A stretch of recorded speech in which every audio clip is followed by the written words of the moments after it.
Get ready to dive into the comic book realm, where heroes rise and villains take the helm. We're here to dissect the stories and the art. Our source material, we tear the panels apart. All right. So I think I'd do a quick episode here on the 2025 year in review for Source Material, the Source Material Comics feed. Not a whole lot has changed since 2024. We pretty much kept the same format. No big changes on the feed, that's for sure. How I do some work behind the scenes might have changed a little bit, but I would give you a breakdown of what we've got here on the feed and what 2025 held and maybe what 2026 is looking like. On the feed, we have 3 shows, mainly. We have the Source Material podcast, which is a show that dives into comic books of any era. Mostly it's me and Mark Radulich handling things. This year was much the same. We had a total of 38 episodes.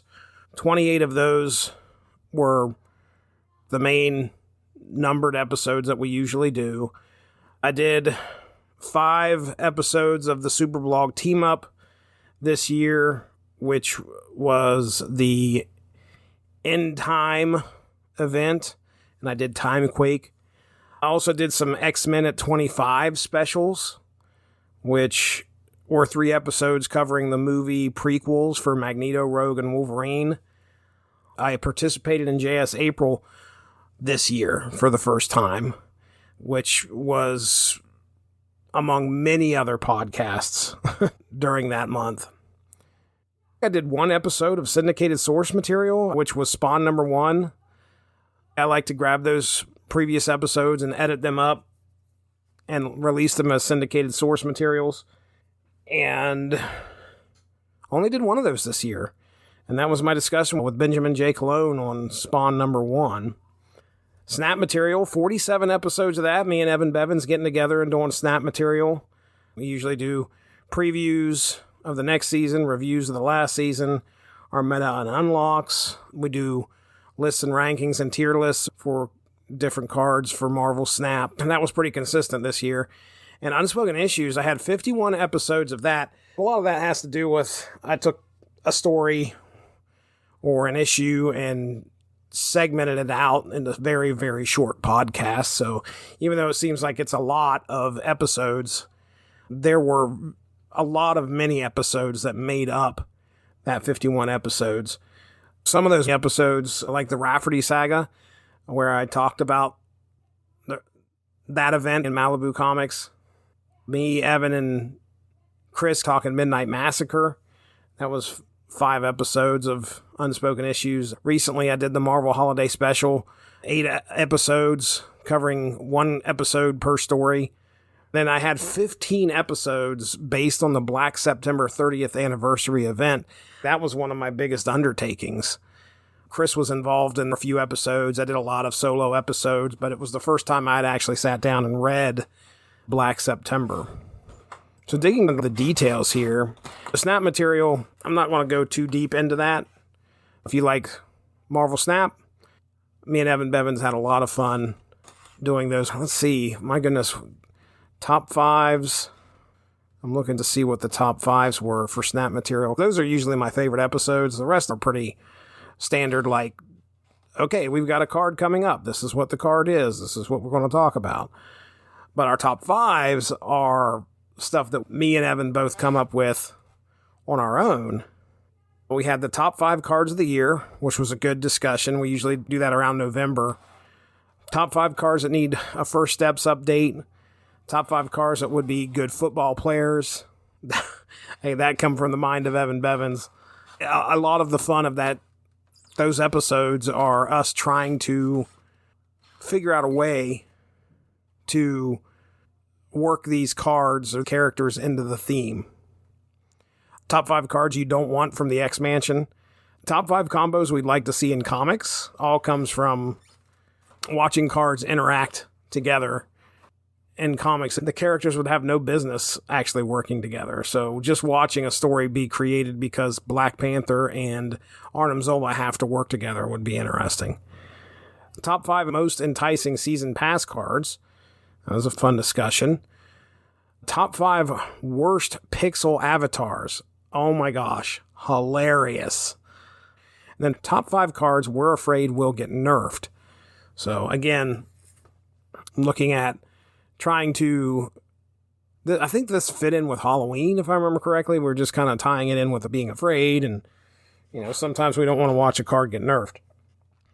Moving on to source material, and this is not in any particular order, just what I have on the spreadsheet here. We had the X-Men at 25 specials, which was a solo podcast that I did, just reading and going along with the prequel issues that came out in 2000 to celebrate the 25th anniversary of the movie X-Men. The Superblog team-up event called End Time. I always try to do something new with the Superblog team-up. And I'm going to start running out of ideas soon, I'm sure. But this one, so this was a 5-part story that took place in What If. And it was actually a decent story. It was a bit wordy, but the innovative thing that I did for this event was I created a soundtrack album to listen to while you read the comic. And of course, I used AI. I used ChatGPT, I think, to describe a song that would fit a picture, and Suno to create the soundtrack. I will say that it turned out really, really good in my opinion. I liked it. One of my favorite tracks is Posters Won't Save the Multiverse. It's good stuff. All right, getting into source material. Looks like our first episode proper was source material 383. So 383 and 384 finished up the City of Bane storyline. Looks like we talked part 1 through 5 on a previous episode. The next 3 episodes, 385, 386, 387, were all Sons of Anarchy based. We finished out issues 15 through 25. I think that was the 3rd volume, and I think that finished the Sons of Anarchy series. We then have episodes 388, 389, and 390 dedicated to She-Hulk. Me and Mark got together and talked issues 1 through 12 of the 2004 series and 1 through 5 of the 2005 series. Good stories all around. We had some time travel in there, which I thought was fun. Good discussions. We then go back to the Sons of Anarchy universe for episodes 391, 392, and 393. We talked Redwood Original issues 1 through 12, which was kind of like a prequel to the Sons of Anarchy. Then Mark and I did a trilogy of Joker stories in episodes 394, 395, and 397. We did Joker Killer Smile, a lot of psychological terror going on in there. There was Joker Presents a Puzzle Box written by Matthew Rosenberg, and the Joker War Saga. In the middle of that was episode 396, which was All-Star Superman. We read that, written by Grant Morrison, and did that to sync up with the release of the Superman movie.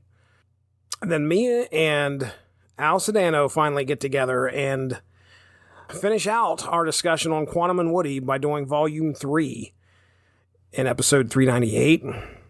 And then the next 3 episodes, 399, 400, and 401, are me and Mark Radulich talking Darth Vader.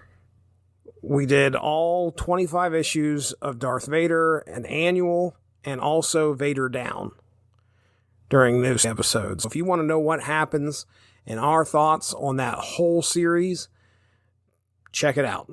402, 403, and 404 are Mark's attempt at putting together some books that were somewhat related to death. The Butcher of Paris was okay. It was kind of like a historical piece of fiction talking about something that happened during World War II in Paris, a serial killer that was killing Jews looking for an escape from the invading Nazis.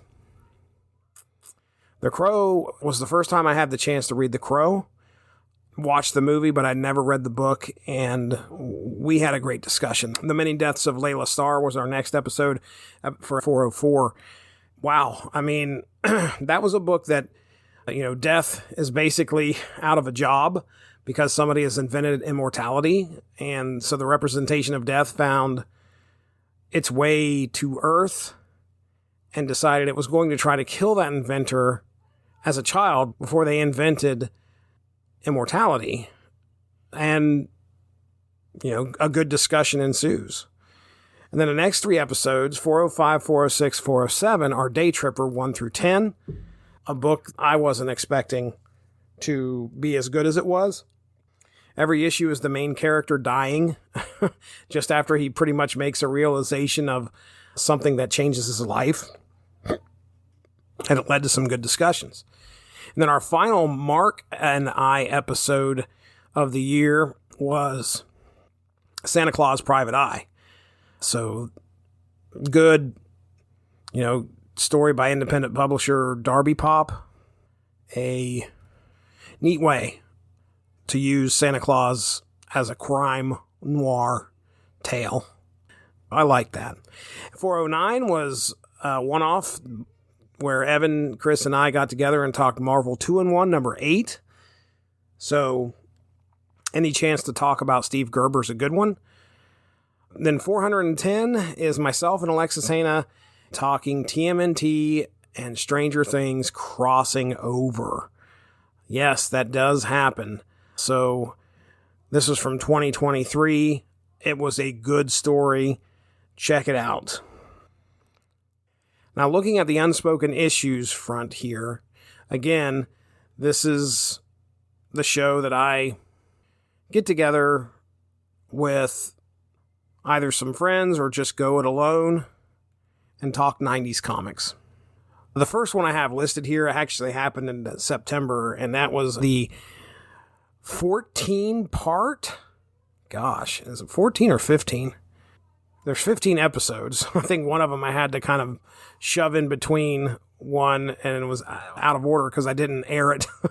Chris told me, he's like, I don't think you aired this one episode. And I'm like, oh crap, you're right, I didn't. But anyway, it was the Black September 30th anniversary event. This is the event where Marvel had taken over Malibu Comics and was integrating their universe into the Marvel universe. And to this day, it's not mentioned. So I had never read what happened. Essentially, the Ultraverse kind of colliding and collapsing when the Infinity Gems come together and create a being that ends up being the end of the Ultraverse and bringing them into the Marvel universe. I'd never read Black September up to this. I wanted to celebrate it by reading it and laying out there what happened to anyone else who has never had a chance to read it. So I read I think there's 14 parts when you look at it. One of those 15 is just my introduction to what happened. So we get Ultra Force number 8, number 9, number 10, Ultra Force Avengers Prelude, Avengers Ultra Force Avengers, and then we get the Infinity issues, which are the reboot issues. Prime, Mantra, Rune, Nightman, Siren, Ultra Force, and the all-new Exiles all get Infinity issues. So it was quite the undertaking, that's for sure. It was something I wanted to do before the end of September, and I think I ended up finishing it at the beginning of October. But I got them all out there, and I feel like I accomplished something. Heading back to the beginning of the year, Unspoken Issues 132 was JLA Year 1, and then 132.5, which is what got cut from that. It was me, Dean, and Derry getting together, which I think is the last time until later on in the year, Dean, Derry, and Matthew Price, we get together one more time. Dean went on hiatus, so You don't get to hear him very much this year. You hear him in JLA Year 1, and later on down the line when we talk the top 5 1991 Marvel Series 2 cards. And that's it. Oh, and the What Got Cut episode, too. So you can hear those. 133 was a solo shot where I was talking one of my, I don't know, I used to like this franchise. I thought it was neat. I thought it was a great concept. Trancers, The Adventures of Jack Death. So that was a solo shot. It did pretty well on YouTube. I don't know why. Then episode 134 was X Factor number 87. I think that was a poll winner, if I remember correctly. It was me, Evan, and Chris got together and talked about that. I then did a solo show and a video for episode 135, which is Mutant X number 1. 136 through 140 is the Rafferty saga. I ended up... So I find this random ashcan comic of Rafferty. And it was all promoting like Rafferty and how he was going to upend the Ultraverse or characters in the Ultraverse, specifically Firearm. So I did some research and found all the episodes that Rafferty was going to be in and that was going to impact. I did a total of 5 episodes covering all 11 issues that the Rafferty saga took place in. Looks like that was issues Firearm number 12 through 18, War Strike number 6, Freaks number 15, Nightman number 14, and Prime number 20. I covered 2 events in the Ultraverse. That's not very normal for the show, but it's definitely 90s comics. Episodes 141 through 143 are kind of some highlights for me.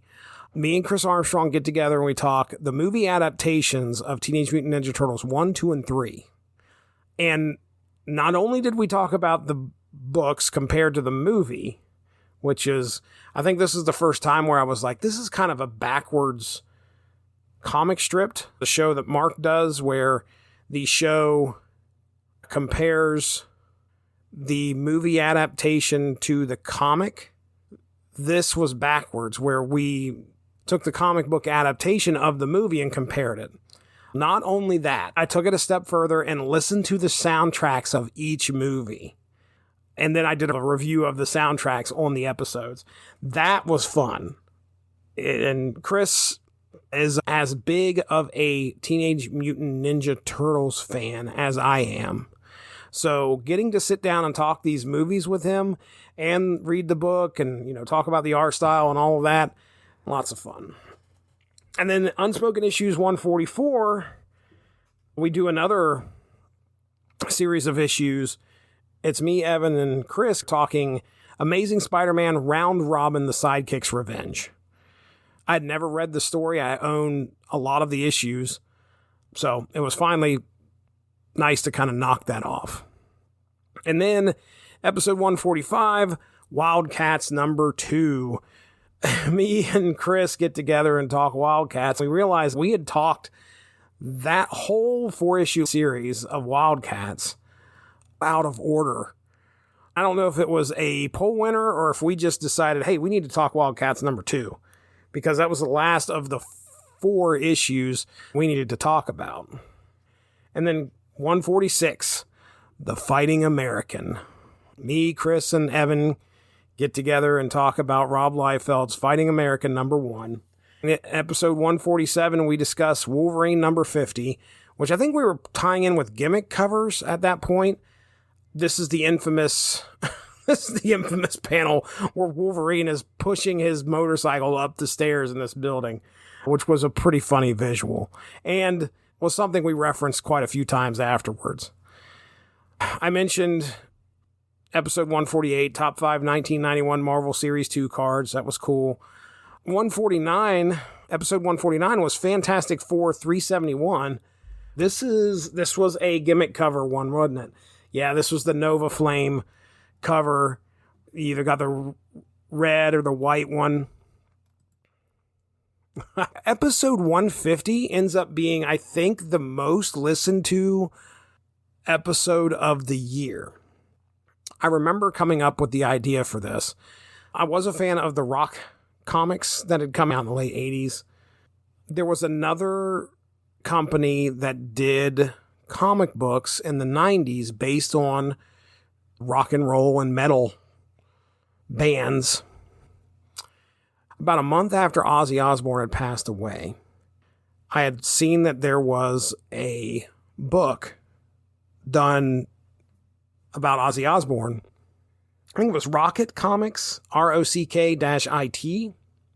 Anyway, I remember reading the first page shortly after Ozzy had passed away and thinking, oh my gosh. It was weird because he was such an icon and we lost him.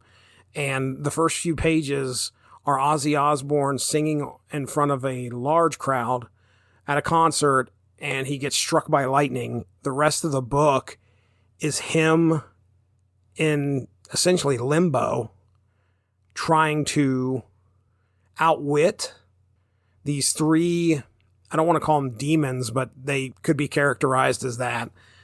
And they are trying to capture his soul. And he's trying to figure out if he should go to the light and die. And if he does that, they lose his soul. Or there is also the possibility he could somehow wake up and get back to the earthly realm. So I read the comic, talked about it, aired the episode a month after Ozzy had passed away, and his passing was still on everybody's mind. And when people saw that this comic was covered, they clicked on it and listened to a little bit. I think it had close to 300 views on YouTube. So there you go. Spectacular Spider-Man number 185. This is the one that Chris wanted to talk about, where he read this and thought it was a pretty humor-filled Spider-Man issue because it has Frogman and Leapfrog in it. Good discussion, fun time. Episode 152 was just me talking the Men in Black numbers 1 through 3. This came out in 1990, and I felt like, man, I've got to do something because the book is a lot more violent than the films, and it's black and white. You know, it's an independent publisher. I just felt it needed to be talked about. Unspoken Issues number 153.1 through .5 was Midnight Massacre. So me, Evan, and Chris got together. Of course, we're celebrating Halloween the best way that we can by talking the event Midnight Massacre, which took place through Night Stalkers 10, Ghost Rider 40, Darkhold number 11, Morbius the Living Vampire number 12, and Ghost Rider Blaze Spirits of Vengeance number 13. Blade turns into Switchblade and starts killing all of these occult superheroes, these occult anti-heroes. He's taking them out one by one. It was a decent book, a decent story. It was really quick and was kind of undone pretty quickly too. So, episode 154 was Pit number 1.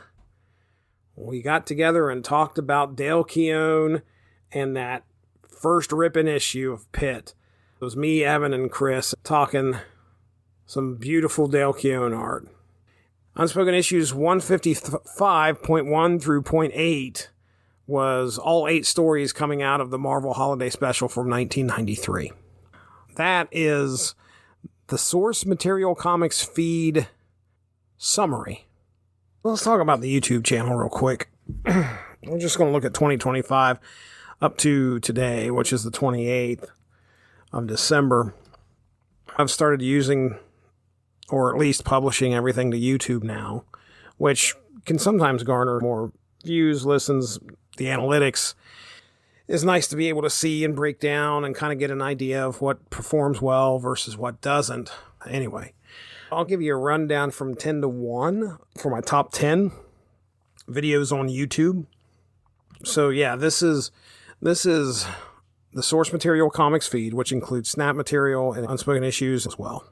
Our number 10 most viewed video for 2025 is the Source Material number 390, which is She-Hulk 1 through 5. So that had 122 views. Source material number 391, Redwood Original for Sons of Anarchy. Redwood Original has 124 views. This is issues 1 through 4. Our next one is Snap Material, New X-Men Preview, 125 views. Then we have Source Material Special, the JS April 2025 All-Star Squadron number 19 and number 20 from 1983, 132 views. Then we have the Teenage Mutant Ninja Turtles movie adaptation. So this is Unspoken Issues number 142, Secret of the Ooze, 164 views there. Then we have the Unspoken Issues clip that I created. It's got a video, 200 views here for X Factor 87. 200 views. People stuck around for that one a little bit, so that's good. It's only like a 6-minute clip, but it's fun nonetheless. Number 4 on the list is Unspoken Issues number 141 with Teenage Mutant Ninja Turtles, the movie adaptation. This is 287 views. And then Unspoken Issues number 150. I talked about this one already. Ozzy Osbourne number 1, 302 views. So it was 300 views. And now we're going to get into a couple weird outliers. Number 2 is Snap Material Arachnid Anarchy. So I don't know why I hit the algorithm at that point, but I did. 635 views for that one. And then number 1 is the very first episode I put on YouTube, which is Captain Planet and the Planeteers number 1, which was published back on October of 2024. I think that's when I brought everything over from Spreaker onto YouTube in my YouTube channel. That has 1,118 views in 2025. The big teller of what works is your average percentage viewed. Let's sort by that and see what we've got. See if anybody stuck around for some good stuff. I'll just go down through and take a look at some of the high numbers. Somebody stuck around and watched. We got 46 views for Chacon the Forever Man. This was one I published a while back. It was about an hour long. People stuck around for about 53.3% of that video. They watched nearly half of it. It's a podcast, so they're sticking around listening. The next one on the list drops down to 22%. That is our discussion on the top 5 1991 Marvel Series 2 cards. So people stuck around. Average view duration there, we got 36 views. Average view duration is about 16 minutes. So that's kind of good. People like that. I didn't, as much as I wanted to do like a video aspect to that. I think that would have worked really well as a video. I just don't have the time. That episode was an hour and 12 minutes long. Probably could have shortened it like to 10 or 15 minutes, but you got to put all the video in there. It's a lot of work, and it's a lot of time that I don't really have. Oh yeah, my Mutant X clip, 21.5% there, but again, that's only a 10-minute clip, if that. So there you go. Average percentage viewed. So that's our YouTube content here. Let's take a look at Spreaker. We look at the actual podcast side of things, which I don't believe factors in any of the YouTube stuff. So let's go podcasts. January 1st, 2025 to December 28th. A total of 3,926 downloads for the selected period. It's pretty nice.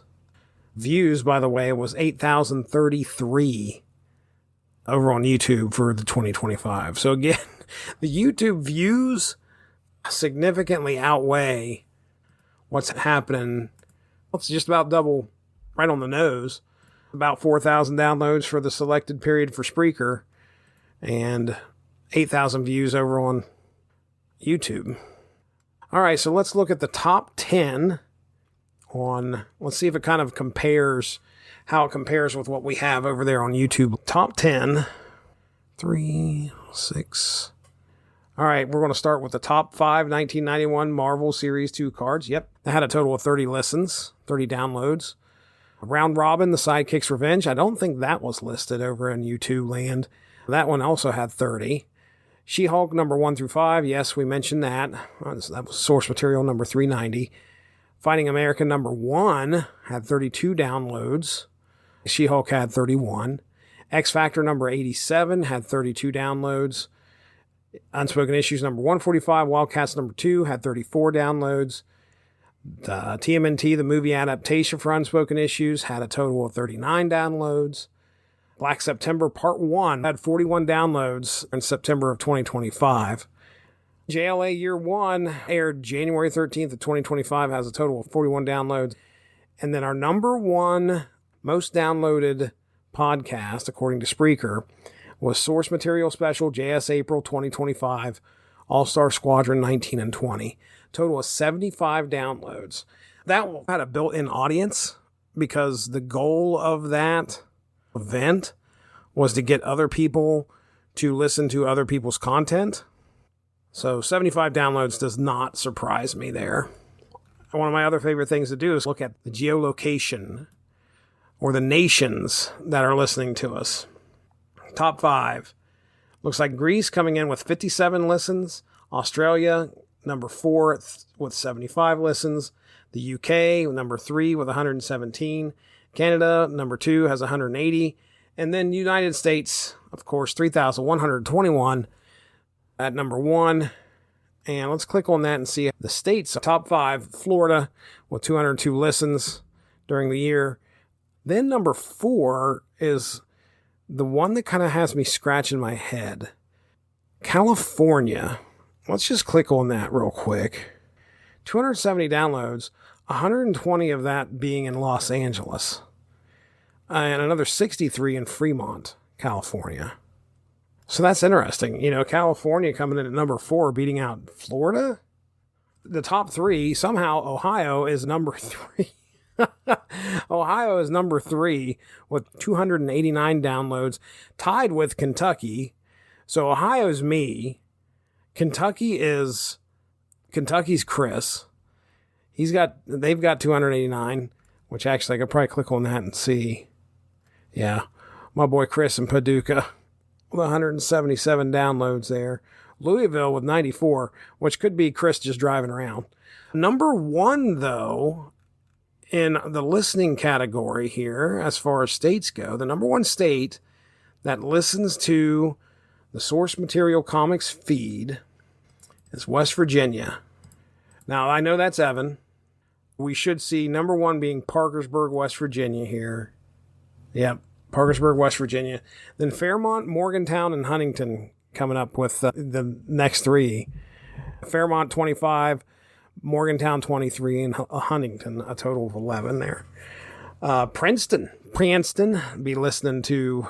I lived down there for a few, right by Princeton. Lived in Bluefield, West Virginia. It's good to see some listeners there. That's pretty cool. That's a breakdown of the geolocation and the listens, what performed the best. All right. Before I wrap things up here, we're going to go through, I had ChatGPT ask me some questions to kind of get a good idea of what I accomplished and did in 2025. So about some of the episodes, some of my favorite things that happened. Let's go through that as we finish things up and before we roll into 2026. The first question here is, which episode was your personal favorite to record in 2025 and why? I really did like the Super Blog Team Up in Time event and making that soundtrack. I think that's what's going to top it. A close second is the TMNT episodes where I reviewed the soundtrack as well as talking about the movie adaptation.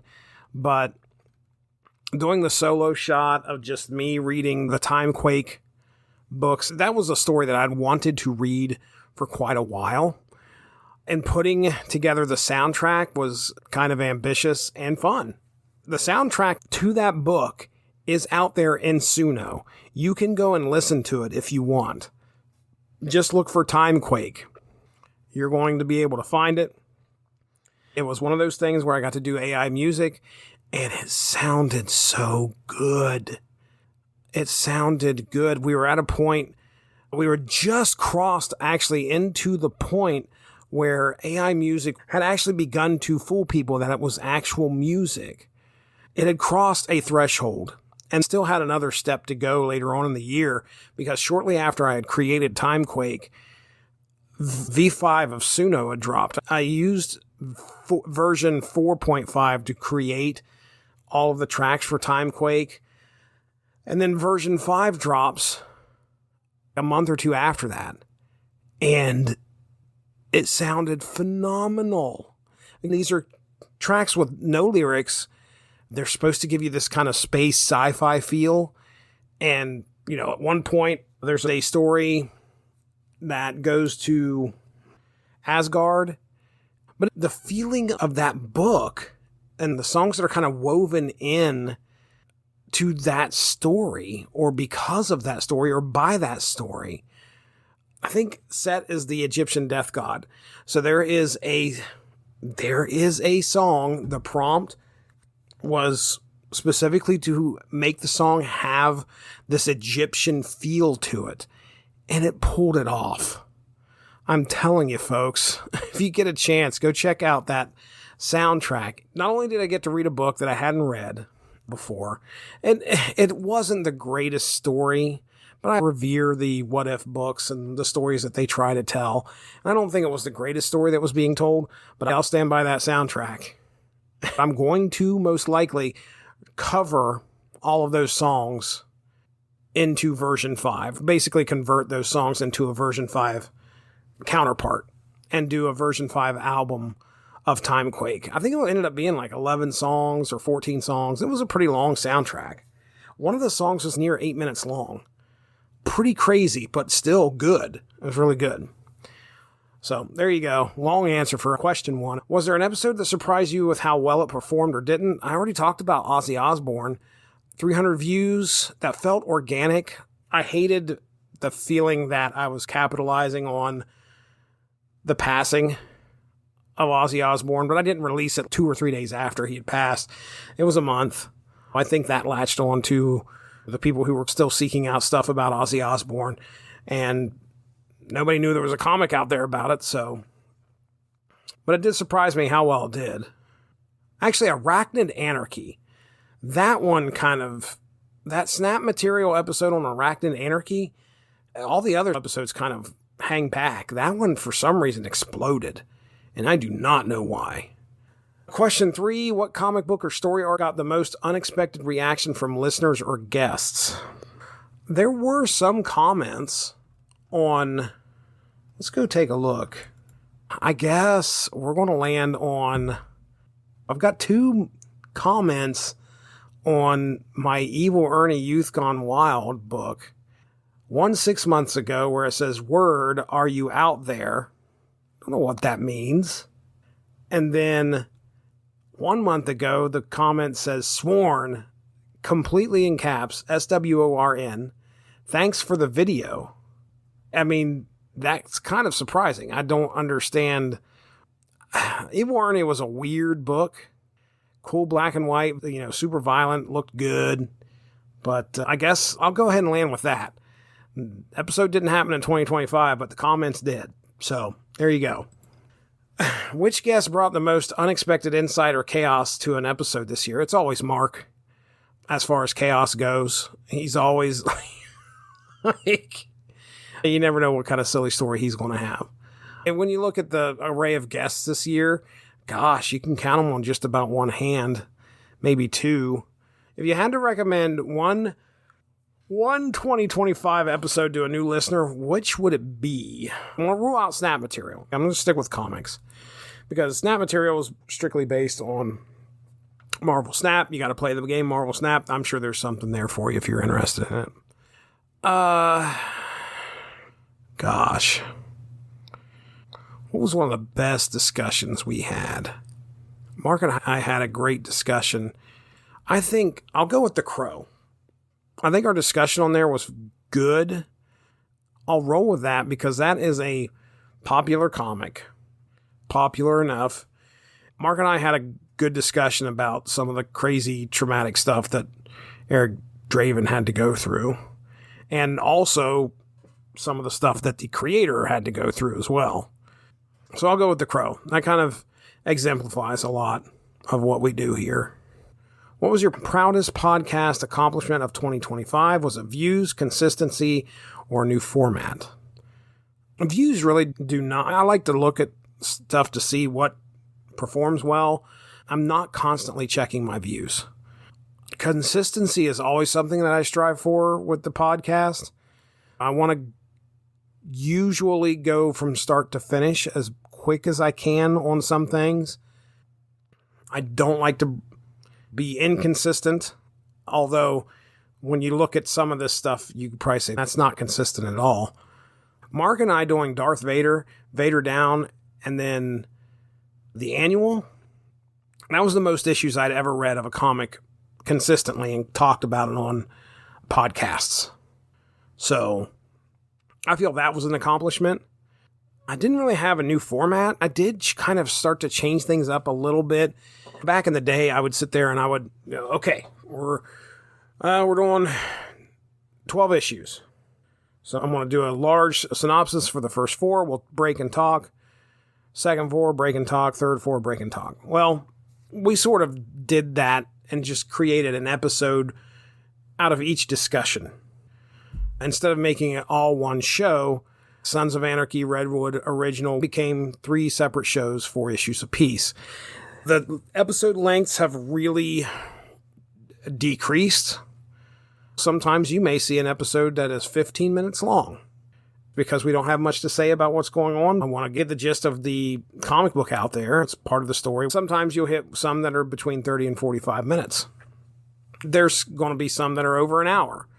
That's not too uncommon. The next question says, did you try anything new this year, like a new format, segment, or theme that paid off? I don't think I've really, aside from what I kind of already mentioned about separating shows, long form discussions into shows, going back to the Redwood original discussion, Mark and I just talked all 12 comics on one YouTube podcast that I then took and split into 3 episodes for the listening audience. There's a live source material that airs on the Radulich and Broadcasting Network, w2mnet.com, YouTube. So, that's kind of like me taking one format and then segmenting it off. But really, I didn't change up a whole lot this year. Everything, aside, that all kind of felt the same. What's something behind the scenes you're proud of, even if listeners didn't notice it? You might have noticed this. Towards the end of the year, I've started to utilize... So let's back up a little bit. In 2024, going into 2025, the method I used to summarize comics was a long-form way of doing things to summarize the comic. I would basically read the comic, put 3 pages in ChatGPT, and have ChatGPT summarize those 3 pages. And then continue throughout the whole issue doing that. Take the whole summary, and then say, okay, give me 3 paragraphs that summarize this section. And it would. What I've started realizing is that now Notebook LM has, and this just happened within the last 2 months, Notebook LM has the capacity to do deep research. You tell it what you want, and it will go and pull sources of all those things. So this is Google Notebook LM. It goes and pulls all these sources for whatever you want. So you type in there, usually the way my prompt is going now, it's like I need production or creation and plot details of, recently it was The Darkness Batman. And what it then does is it goes and looks for up to 20 sources that are specifically aimed at trying to answer your question. Now, Darkness Batman was a 1999 comic. It found 20 sources. I'm sure there were more sources out there. And when I say sources, I'm talking about different web pages to try and answer these questions I'm asking. And what it presented after it completed its deep research, which probably takes maybe 4 or 5 minutes at the most, was very competent. Very competent, to the point where it creates a PDF that specifically answers your questions. You can also look at all the sources that you've got in there. If you read the PDF, sometimes that reads like an actual paper written for college level people. Like, it's a situation where it's an analytical deconstruction of Batman and the Darkness.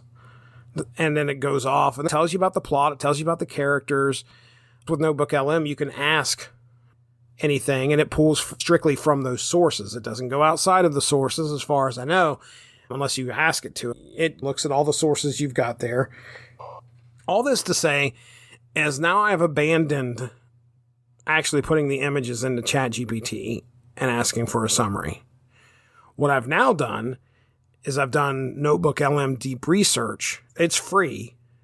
And then start asking questions, pull the plot synopsis, which it's already done in that paper I was telling you about, and then throw that plot synopsis into ChatGPT and say, give me 1 to 2 paragraphs summarizing what happens in the story. And then I use that to summarize what we get. And now, so what that does is it now frees me up a ton of time. It's so funny because what used to be me, 2-3 years ago, reading a comic book and writing a synopsis as I was reading the comic book, that would take a long time. I was decent at it, but it was still me reading and spending 3 or 4 hours reading and writing at the same time. And then it evolved to me going, okay, well, now I don't have to write anymore. All I have to do is read, drag, drop, summarize, make sure the summary matches up with what I read, make sure there wasn't any big beats left out, and then move on to the next. And that drastically reduced the time that I had to invest in writing things. The time invested now was just double checking and making sure everything was correct. And seriously, 98% of what I was doing 3 pages at a time came out just fine when ChatGPT looked at it. So while it drastically reduced the time I had to invest in it, I still felt that, oh man, if I could just read the comic and have the summary ready. Wikipedia or Fandom, that's usually where you can go and find the synopsis and read it from there. Other people do that in their podcasts, which is fine. Now that Notebook LM has the deep research, I can focus on, okay, here, do the deep research. I want to go read the comic. Read the comic, make my notes, and then create that summary. You guys may have noticed that I feel like now that I have the time to just read and note, I start to find myself doing other things, such as going to Mike's Amazing World of Comics and finding a creator or creators, copying over their history of comics that they have listed there, putting it into a spreadsheet, titling it like the comics career of whoever it is, and just tossing that, having Notebook LM look it over, and then tell it to summarize the career of that person. I feel it helps understand where these creators are at or what led them to what they're going to be. Like during the 1993 holiday special, I talked about Peter David. Yeah, I think it was Peter David. Peter David or Mark Waid. I can't remember which one. Anyway, I specifically kind of laid out like, okay, well, what's upcoming for him in 1993? And I was able to throw that all in the notebook and say, okay, give me an idea of what he did in 92 and what's he going to do in 93. And then kind of broke that all down. I would throw stuff into ChatGPT and say, script me up something. Here's what I want to say. Here's what I want to focus on. Help me out. It'll usually script something up that's readable. But again, it's me looking for these specific things. One of the, I keep going on about this because I think it's so useful, and it's definitely finding its way towards the latter part of the year. I started doing this, but we're going to be talking about G.I. Joe coming up next year. So Dean and Derry are coming back, and we are going to be talking G.I. Joe 108 through 115. And one of the things that I did was I took all of the creators for all 8 of those issues. And granted, Larry Hama wrote every one of them, so it's not like I had a ton of them, but I had a fair amount. Probably 6 or 7 different creators. Those creators, I did the exact same thing I told you. I took their whole career from Mike's Amazing World of Comics, threw it in a spreadsheet, each one of those into a different spreadsheet, and then I said, okay. I threw it all into Notebook LM. I said, when did these people work together in the past or in the future? And it went through and it found all those, and I got all that listed. Who started in comics earliest. All these things I could look and see myself. But Notebook LM could do all of that research within seconds, compare all of those spreadsheets, all of those careers, and pull out all of those things. Absolutely wonderful. So anyway, let's get on to these next questions here. Try and finish this up before I pass out. All right. Marvel Snap and Niche Fun. Which Marvel Snap season was the most fun to cover this year? Ooh, that's a good question. Going back to Snap material, I think I'll go with the What If season in Marvel Snap. I've always talked about how big of a fan I am of What If, so I will go with that one. Did any Snap episodes take off in a way that surprised you? Yeah, I already talked about Arachnid Anarchy. I don't understand why that one skyrocketed to a ton of views when the other ones just kind of sit back there. It must have hit something. I don't know what was going on at that point, but it hit something in the algorithm. What's one comic you read for the podcast this year that stayed with you afterward? Ooh, that's a good question. Joker Killer Smile. I am definitely landing on that one. There are some books told with popular characters that just feel like another take on this character. Joker Killer Smile was one of those unreliable narrator, psychological twist books. It's not so much about Joker, but about the guy that the Joker infects with insanity. I thought it was well done. So I'll go with Joker Killer Smile. Get a chance, read that. It's pretty good. And listen to us talk about it. What's something you learned this year from a comic, a guest, or the community? I'll go with Quantum and Woody Volume 3 in that specific podcast. The first 2 volumes of Quantum and Woody made me appreciate Christopher Priest and his storytelling. The jokes and the humor were well thought out and well done. Watching them get canceled and then come back and then come back again, get canceled and come back. I mean, it was a rough time for a book that I didn't realize went through such trauma. I came away with much more respect for what they did, and the fact that it got canceled was just sad. Any funny or memorable outtakes that didn't make it into the final cut? Go check out our What Got Cut stuff. There's only one episode of that, but I have a feeling there's going to be a second one airing next year. There's always some kind of goofy stuff that I tend to leave in. I could tell you that me and Chris had an amazing conversation last night about Stranger Things and what we thought of the most recent episodes. Didn't make any of the shows, but we had a great conversation. I'm hoping to get him to appear on our season 5 finale of Stranger Things discussion. Looking ahead, is there a comic or guest you didn't get to cover this year but really want to in 2026? Me and Evan Bevins have to finish up Booster Gold, which, wow, we didn't do it all this year. We didn't do any Booster Gold this year? A whole year has passed since we did Booster Gold. Holy crap. That just blows my mind. I can't believe a whole year has passed since we've talked Booster Gold. I guess we've only done 3 volumes. So we did 52 Pickup, Volume 2, which was episode... So 52 Pickup was episode 356, January 15th, 2024. Booster Gold Volume 2, episode 374, source material from September 16th of 24. And then 375, Booster Gold 11 through 14, September 30th of 2024. I feel like we have at least 10 more issues of Booster Gold to talk about. I can't believe it's been a year. That blows my mind. Evan Bevins, get ready, buddy. Source Material 2026. We got to finish out Booster Gold. What new series format or theme are you itching to try in the new year? We'll just go with series. What are we planning on doing?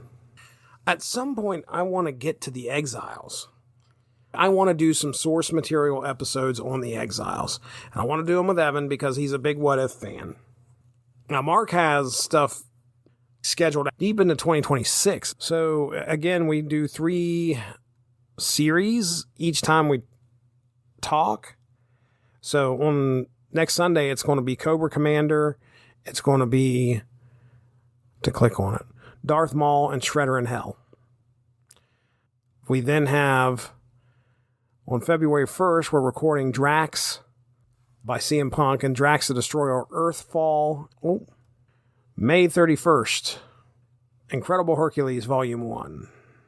Oh, we're getting to the Savage Hawkman, June 28th. Volume issues 1 through 20. July 26th, World's Finest, volumes 1 through 3, 2012 to 2015.